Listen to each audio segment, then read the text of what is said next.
사도신경으로 우리의 신앙을 고백하겠습니다.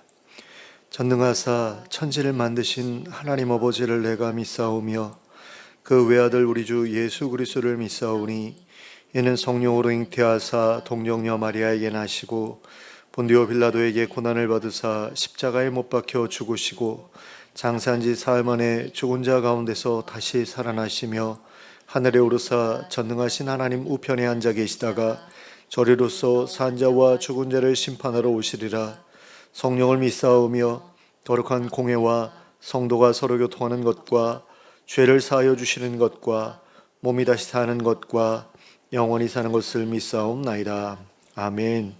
찬송가 278장을 함께 찬송하겠습니다.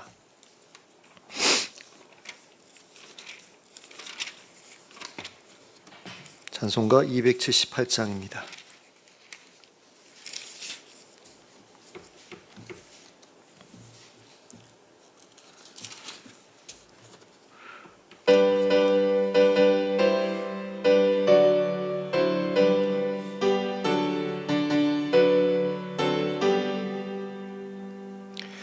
여러 해 동안 주 떠나 세상 연락을 즐기고 저 흉악한 죄에 빠져서 주 은혜를 잊었네. 오 사랑의 예수님, 내 맘을 곧 엽니다. 곧 들어와 나와 함께하며 내 생명이 되소서. 죄악에 죽을 인생을 심히 불쌍히 여기서 저 하늘의 영광 버리고 이 세상에 오셨네. 오 사랑의 예수님, 내 맘을 곧 엽니다. 곧 들어와 나와 동행하며 내 생명이 되소서. 옹포를 입은 구주는 가시멸류관 쓰시고 저 십자가로 피 달리사 그 아픔을 참았네. 오 사랑의 예수님, 내 맘을 곧 엽니다. 곧 들어와 나와 함께하며 내 생명이 되소서. 미련한 우리 인생은 주의 공로를 모르고 그 씁쓸한 사막 가운데 늘 헤매고 다녔네. 오 사랑의 예수님, 내 맘을 곧 엽니다. 곧 들어와 나와 함께하며 내 생명이 되소서.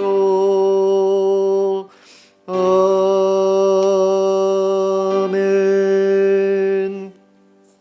찬송가 535장을 찬송하겠습니다.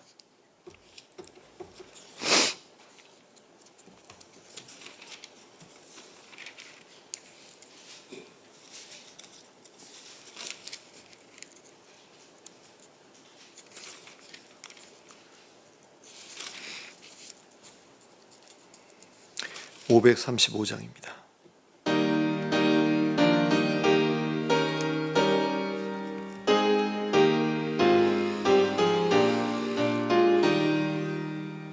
주 예수 대문 밖에 기다려 섰으나 단단히 자 잠가두니 못 들어오시네. 나 주를 믿노라고 그 이름 부르나. 문 밖에 세워두니 참나 예수치라.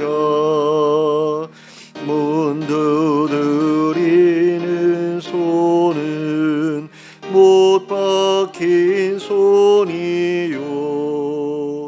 또 가시 멸류관은 그 이마 둘렸네. 이처럼 기다리심 참 사랑이로다. 문 밖에 닫아두니 한없는 내 죄라.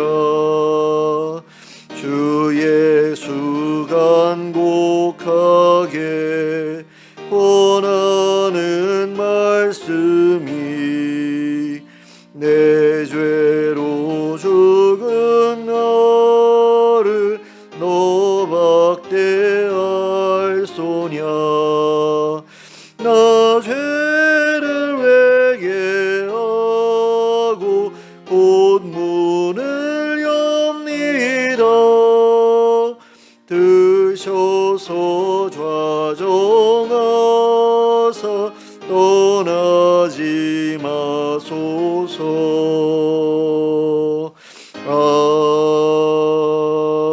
아멘. 오늘 우리에게 주시는 하나님의 말씀은 창세기 20장 1절부터 18절까지 말씀입니다. 창세기 20장 1절부터 18절까지를 함께 합독하도록 하겠습니다. 함께 읽겠습니다. 시작. 아브라함이 거기서 네게부 땅으로 옮겨가 가데스와 술 사이 그랄에 거류하며 그의 아내 사라를 자기 누이라 하였으므로 그랄 왕 아비멜렉이 사람을 보내어 사라를 데려갔더니 그 밤에 하나님이 아비멜렉에게 현몽하시고 그에게 이르시되 내가 데려간 이 여인으로 말미암아 내가 죽으리니 그는 남편이 있는 여자임이라. 아비멜렉이 그 여인을 가까이 하지 아니하였으므로 그가 대답하되 주여 주께서 의로운 백성도 멸하시나이까. 그가 나에게 이는 내 누이라고 하지 아니하였나이까. 그 여인도 그는 내 오라비라 하였사오니 나는 온전한 마음과 깨끗한 손으로 이렇게 하였나이다. 하나님이 꿈에 또 그에게 이르시되 내가 온전한 마음으로 이렇게 한 줄을 나도 알았으므로 너를 막아 내게 범죄하지 아니하게 하였나니 여인에게 가까이 하지 못하게 함이 이 때문이니라. 이제 그 사람의 아내를 돌려보내라. 그는 선지자라. 그가 너를 위하여 기도하리니 내가 살려니와 내가 돌려보내지 아니하면 너와 내게 속한 자가 다 반드시 죽을 줄 알지니라. 아비멜렉이 그날 아침에 일찍 일어나 모든 종을 불러 그 모든 일을 말하여 들려주니 그들이 심히 두려워하였더라. 아비멜렉이 아브라함을 불러서 그에게 이르되 내가 어찌하여 우리에게 이렇게 하느냐. 내가 무슨 죄를 내게 범하였기에 내가 나와 내 나라가 큰 죄에 빠질 뻔하게 하였느냐. 내가 합당하지 아니한 일을 내게 행하였도다 하고 아비멜렉이 또 아브라함에게 이르되 내가 무슨 뜻으로 이렇게 하였느냐.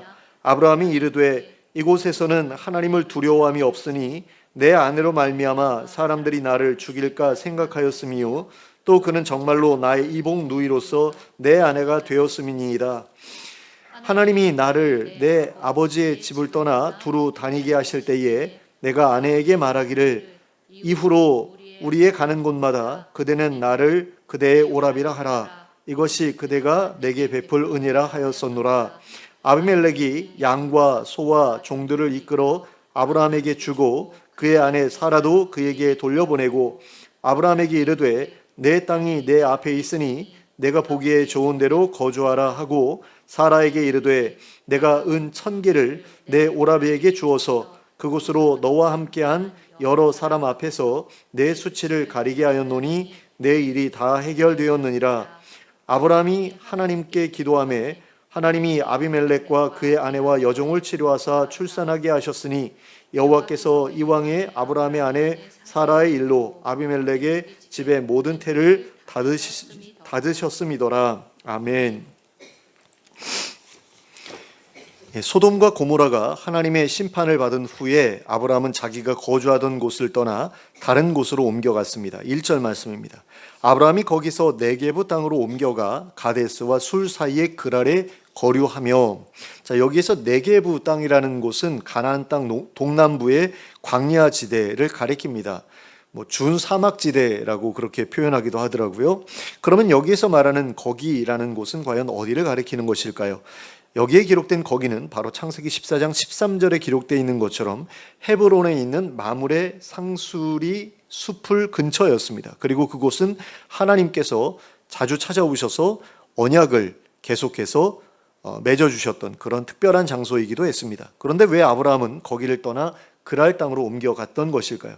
본문에는 그 이유가 기록되어 있지 않습니다. 하지만 추측해 보면 아마도 예전에 이집트로 떠났을 때처럼 현재의 거주지에 기근이 찾아왔거나 아니면 새로운 목초지가 필요했기 때문이었을 것입니다. 그런데 아브라함은 이러한 이주의 과정 속에서 과거에 저질렀던 두 가지의 잘못을 또다시 반복해서 저질러 버렸습니다. 그 첫 번째 잘못은 하나님의 뜻을 묻지 않고 자기 마음대로 결정해서 움직였다는 것이었습니다. 그리고 두 번째 잘못은 2절에 기록되어 있는 것처럼 사라를 자기의 누이라고 속였던 것이었습니다. 2절 말씀입니다. 그의 아내 사라를 자기 누이라 하였으므로 그랄 왕 아비멜렉이 사람을 보내어 사라를 데려갔더니, 자, 창세기 12장 10절부터 20절까지에 기록되어 있는 일과 동일한 일이 여기에서 그대로 반복되고 있는 것을 볼 수 있습니다. 자기 아내에게 누이 행세를 하라고 했다가 애굽 왕 바로에게 빼앗겼던 그 일을 이번에는 그랄 땅에서 그대로 반복했던 것입니다. 그러면 아브라함이 그러한 잘못을 저지른 결과는 어떻게 나타났습니까? 3절 말씀입니다. 그 밤에 하나님이 아비멜렉에게 현몽하시고 그에게 이르시되 내가 데려간 이 여인으로 말미암아 내가 죽으리니 그는 남편이 있는 여자임이라. 또다시 하나님께서 개입하셔서 아브라함이 저지른 일을 수습해 주셔야 했습니다. 하나님께서는 아브라함을 위해 친히 아비멜렉의 꿈에 나타나셔서 아브라함의 아내를 돌려보내라고 요구하셨습니다. 그런데 이번에 하나님께서 아비멜렉에게 보여주셨던 모습은 과거에 바로에게 보여주셨던 모습과는 조금 차이가 있어 보입니다. 창세기 12장에 기록된 것처럼 하나님께서는 바로가 사례를 데려간 후에 바로와 그 집에 큰 재앙을 내리심으로써 사례를 구원해 주셨습니다. 그런데 그 재앙이 어떤 재앙인지는 분명하지 않습니다. 그런데 본문에 지금 아비멜렉의 집에는 분명히 밝혀진 그런 재앙을 내리셨죠. 그게 뭐냐면 그 집안의 모든 태를 닫는 그런 일이었습니다. 근데 그것과 더불어서 아비멜렉에게는 꿈에 현몽하셔서 직접적으로 말씀해 주시는 그런 일들도 하셨다라는 거죠.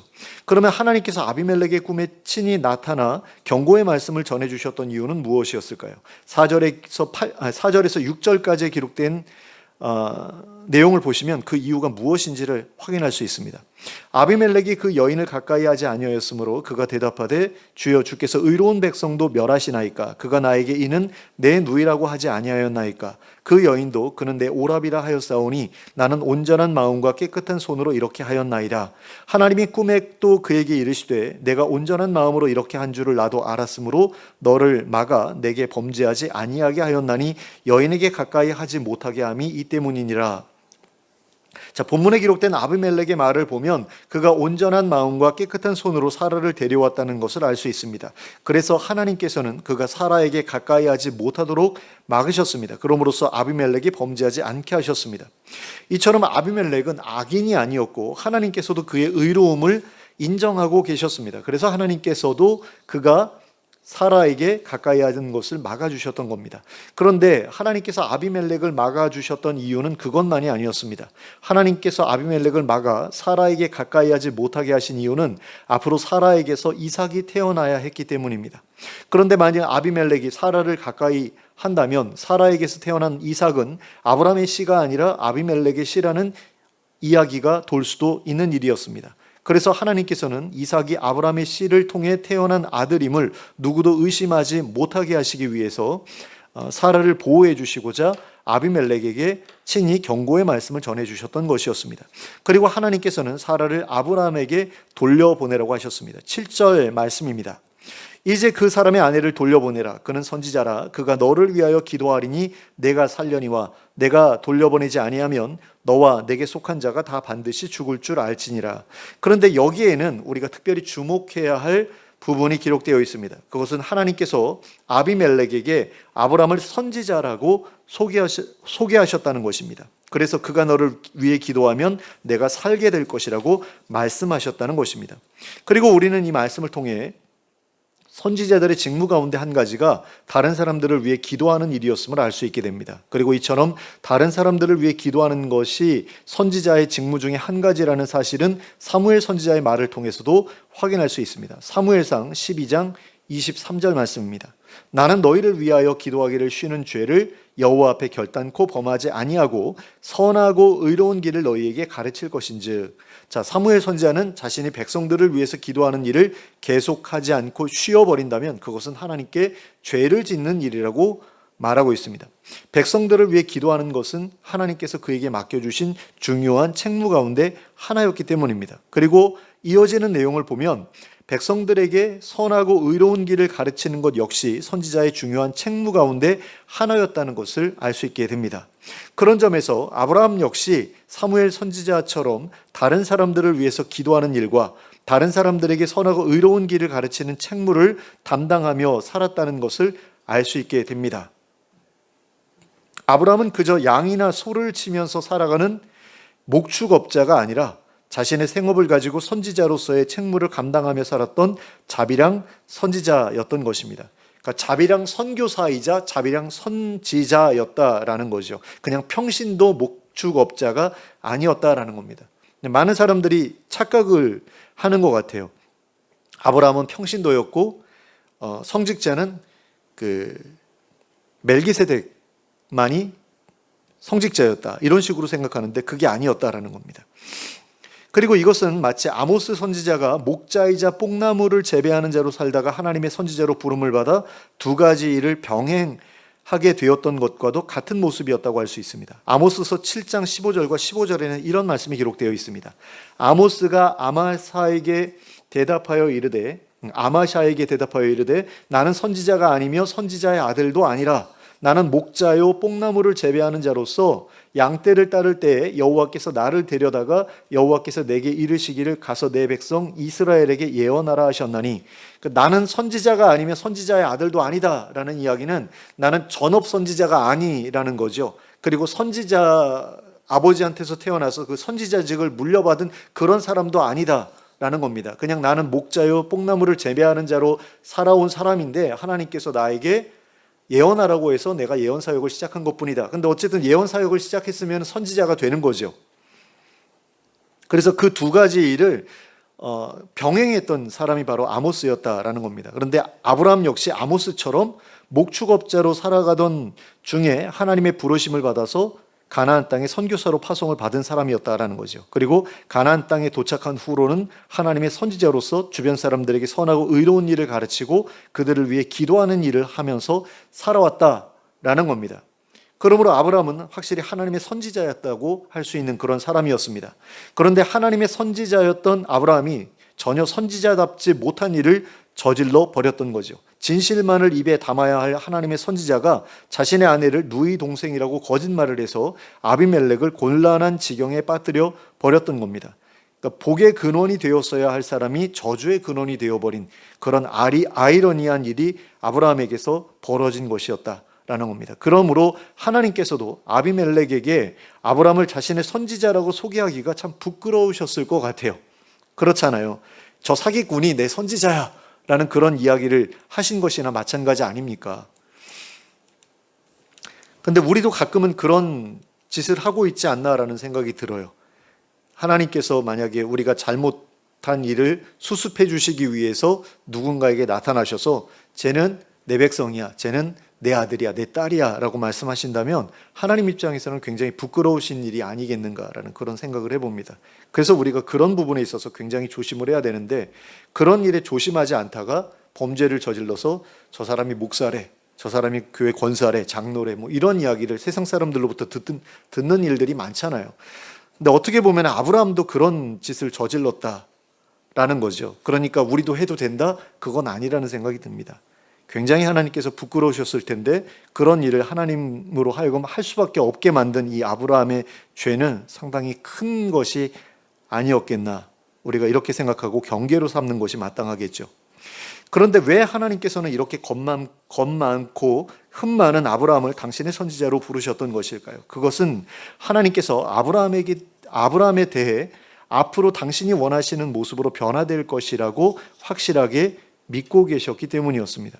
흠도 많고 부족함도 많은 현재의 모습이 아니라 하나님과 동행하면서 변화되어 보여줄 앞으로의 모습을 기대하셨기 때문에 그를 하나님의 선지자로 선택하신 것이었다라는 거죠. 그런데 이것은 우리에게도 동일하게 적용되는 원리라고 할 수 있습니다. 왜 천지를 창조하시고 온 우주를 다스리시는 하나님께서 흠 많고 부족한 우리를 당신의 자녀로 받아주셨을까요? 우리의 모습이 하나님 보시기에 괜찮아 보이셨기 때문이었을까요? 그렇지 않을 것입니다. 우리 스스로도 우리가 굉장히 부족하다는 것을 다 잘 알고 있죠. 그런데 하나님께서 우리를 당신의 자녀로 삼아주신 이유는 우리가 하나님과 동행하면서 바뀌어져 갈 미래의 모습을 기대하셨기 때문입니다. 하나님의 비전 속에서 우리가 보여드릴 미래의 모습을 보셨기 때문에 우리를 당신의 자녀로 불러주셨다라는 겁니다.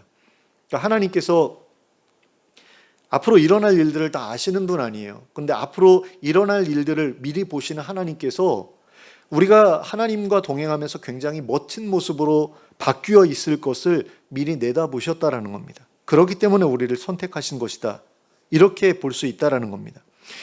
아브라함에 대해서도 마찬가지였다라는 거죠. 하나님께서는 아브라함을 향한 비전 때문에 아브라함을 선택하셨습니다. 그리고 아브라함을 통해 이루시게 될 하나님 나라를 기대하셨기 때문에 아브라함을 포기하지 않으셨습니다. 그래서 그의 실수와 잘못까지도 계속해서 수습해 주셨습니다. 이렇게 계속해서 수습하다 보면 나중에는 그런 수습을 하지 않아도 될 날이 올 것이다라는 것을 믿으셨기 때문에 그런 수고를 하셨다라는 거죠. 그러니까 아이를 키울 때도 마찬가지잖아요.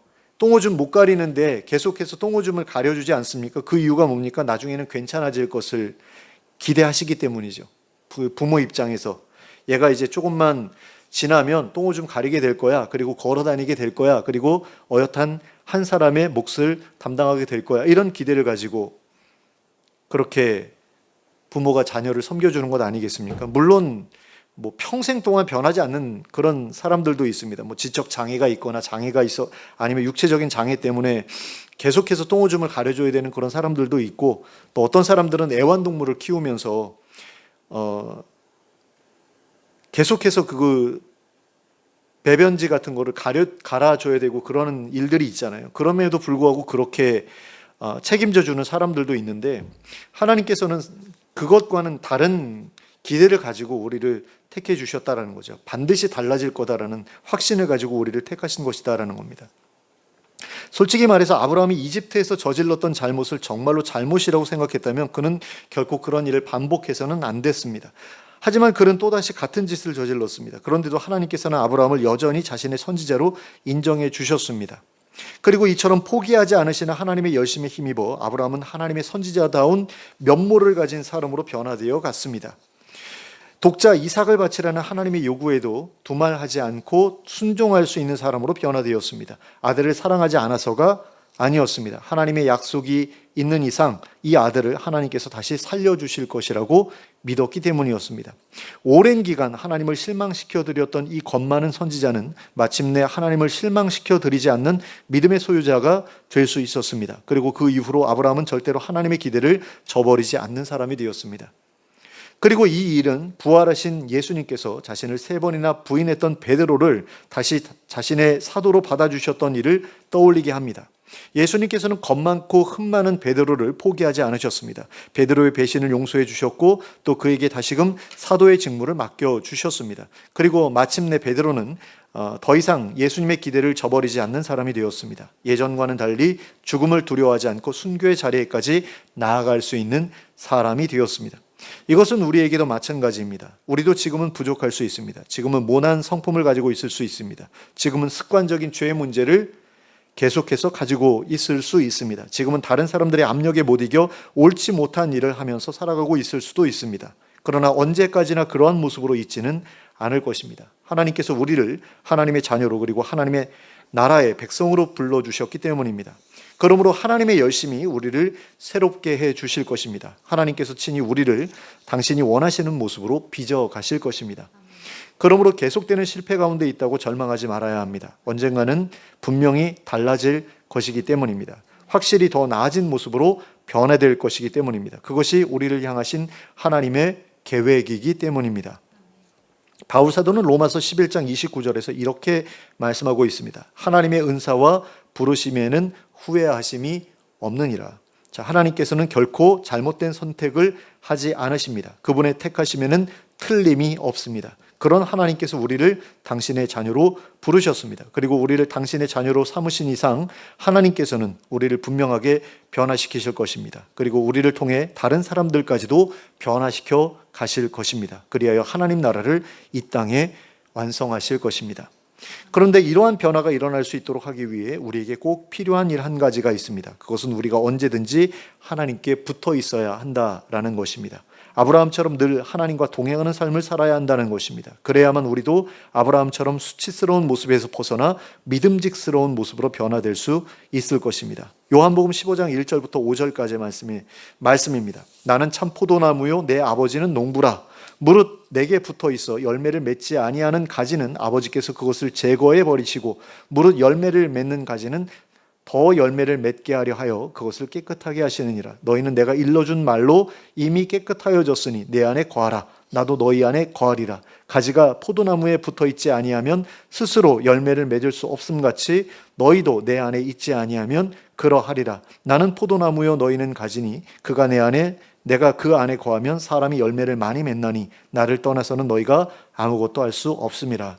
자, 예수님께서는 우리가 당신께 붙어 있어야만 열매를 맺을 수 있다고 하셨습니다. 그리고 이 말씀은 우리가 하나님께 붙어 있어야만 열매를 맺을 수 있다는 말씀과도 같은 말씀입니다. 하나님께 붙어 있는 사람이라야 자신을 변화시킬 수 있는 힘을 하나님께로부터 계속해서 공급받을 수 있습니다. 그래야만 다른 사람들이 신뢰하고 의지할 수 있는 사람으로 변화될 수 있습니다. 그리고 그럴 때에라야 다른 사람들도 자신처럼 변화될 수 있도록 도울 수 있는 사람이 될 수 있습니다. 우리는 아브라함을 믿음의 조상이라고 부릅니다. 그렇다면 우리는 아브라함의 믿음의 후손이라고 할 수 있습니다. 그런데 아브라함은 하나님의 선지자이기도 합니다. 그러므로 우리는 선지자의 후손이기도 합니다. 아브라함이 하나님의 선지자였던 것처럼 선지자의 후손인 우리도 하나님의 선지자로 부름받은 사람들이라고 할 수 있습니다. 그러므로 우리도 아브라함처럼 다른 사람들을 위해 기도해야 합니다. 그리고 아브라함처럼 다른 사람들에게 선하고 의로운 길을 가르쳐 주어야 합니다. 말로만이 아니라 삶을 통해서 가르쳐 주어야 되겠죠. 그것이 바로 우리의 믿음의 조상인 아브라함이 했던 일이기 때문입니다. 그러므로 믿음의 후손인 우리가 따라해야 할 일이기 때문입니다. 그리고 이것은 예수님께서 이 땅에 오셔서 하셨던 일이기도 합니다. 그러므로 그분의 제자들인 우리들이 마땅히 따라해야 할 일입니다. 물론 우리의 삶에는 여전히 허물이 많고 부족함도 많습니다. 하지만 우리가 붙들고 계시는 하나님께서는 반드시 우리를 당신의 마음에 흡족한 모습으로 바꾸어 주실 것입니다. 그리고 그렇게 변화된 우리는 하나님께 이삭과도 같은 존재가 되어 드리게 될 것입니다. 하나님께 기쁨과 웃음을 가져다 드리는 존재가 되어 드릴 것입니다. 그리고 그러한 변화의 날은 반드시 우리에게 찾아올 것입니다. 그러므로 그날이 이르기를 포기함 없이 기대하며 날마다 하나님께서 주시는 능력을 힘입어 자신을 늘 새롭게 변화시켜 나가는 우리 모두가 될 수 있기를 예수 그리스도의 이름으로 축원합니다. 함께 기도하겠습니다. 사랑의 하나님 아버지, 아브라함의 추한 모습을 보았습니다. 믿음이 있음에도 불구하고 그렇게 겁 많고 흠 많은 모습을 계속해서 버리지 못했던 그를 보면서 가끔은 우리도 절망스러움을 느끼게 될 것 같습니다. 우리도 아브라함과 별로 다르지 않은 모습을 가지고 있기 때문입니다. 그것을 볼 때마다 우리는 정말 계속해서 마음의 고통을 느끼지 않을 수가 없습니다. 그리고 좌절하지 않을 수가 없습니다. 하지만 이러한 아브라함도 결국에는 하나님께서 기뻐하시는 모습으로 변화되었던 것을 우리가 잊지 않기를 원합니다. 그리고 기억할 수 있기를 원합니다. 아브라함이 계속해서 하나님 곁을 떠나지 않고 하나님과 동행하는 그 과정을 통해서 얼마나 놀랍게 변화되어 갔는가를 하나님 우리가 분명하게 깨닫게 되기를 원합니다. 그리고 우리도 그와 같은 기대를 가지고 하나님께 꼭 붙어 있기를 원합니다. 하나님으로부터 떨어져 나가지 않기를 원합니다. 좌절해서 나는 어쩔 수 없구나, 나는 여기까지구나 라는 그런 생각 가지지 않게 해주시고, 하나님께서 우리를 향해서 꿈꾸시는 그런 아름다운 모습이 미래에 우리를 기다리고 있을 것을 늘 기대할 수 있게 되기를 원합니다. 그리고 포기하지 않게 되기를 원합니다. 자신을 계속해서 바꾸어 나가는, 다듬어 나가는, 성장시켜 나가는 우리들이 될 수 있기를 원합니다. 그러기 위해서는 우리가 계속해서 하나님의 말씀을 들어야 될 줄로 믿습니다. 하나님의 음성을 듣고 하나님의 말씀을 듣고 그것을 마음에 새기고 부단히 노력하는 가운데 지금은 별로 달라지는 것 같지 않을지 몰라도 언젠가는 하나님 원하시는 모습으로 변화될 줄을 믿을 수 있기를 원합니다. 그 믿음 가지고 계속해서 신앙생활을 해나가는 가운데 정말로 다른 사람들이 보기에도 아름다운 모습이 될 수 있게 해주시고, 또 다른 사람들도 우리와 같이 아름다운 모습으로 변화될 수 있도록 계속해서 도와나가는 그런 복된 인생이 될 수 있도록 인도해 주시옵소서. 예수 그리스도의 이름으로 기도하였습니다. 아멘. 찬송가 191장을 함께 찬송하겠습니다.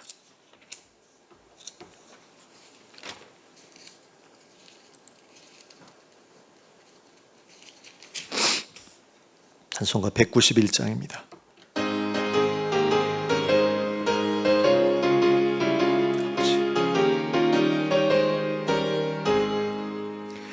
내가 매일 기쁘게 순례의 길 행함은 주의 팔이 나를 안보함이요, 내가 주의 큰 복을 받는 참된 비결은 주의 영이 함께함이라. 성령이 계시네, 할렐루야 함께 하시네. 좁은 길을 걸으며 밤낮 기뻐하는 곳 주의 영이 함께함이라. 전에 죄에 빠져서 평안함이 없을 때 예수 십자가의 공로 힘입어 그 발 아래 엎드려 참된 평화 얻음은 주의 영이 함께함이라. 성령이 계시네, 할렐루야 함께 하시네. 좁은 길을 걸으며 밤낮 기뻐하는 것 주의 영이 함께함이라.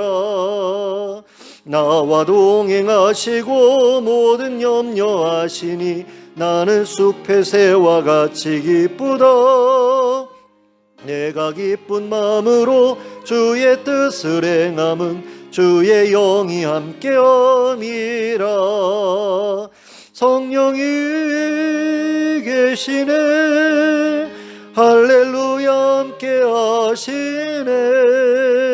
좁은 길을 걸으며 밤낮 기뻐하는 것 주의 영이 함께함이라. 세상 모든 욕망과 나의 모든 정욕은 십자가에 이미 못을 박았네. 어두운 밤이 지나고 무거운 짐 벗으니 주의 영이 함께함이라. 성령이 계시네, 할렐루야 함께 하시네. 좁은 길을 걸으며 밤낮 기뻐하는 것 주의 영이 함께함이라. 아멘. 주님 가르쳐주신 기도로 예배를 마치겠습니다. 하늘에 계신 우리 아버지여, 이름이 거룩히 여김을 받으시오며 나라가 임하시오며 뜻이 하늘에서 이룬 것 같이 땅에서도 이루어지이다. 오늘 우리에게 일용할 양식을 주시옵고 우리가 우리에게 죄 지은 자를 사하여 준 것 같이 우리 죄를 사하여 주시옵고 우리를 시험에 들게 하지 마시옵고 다만 악에서 구하시옵소서. 나라와 권세와 영광이 아버지께 영원히 있사옵나이다. 아멘.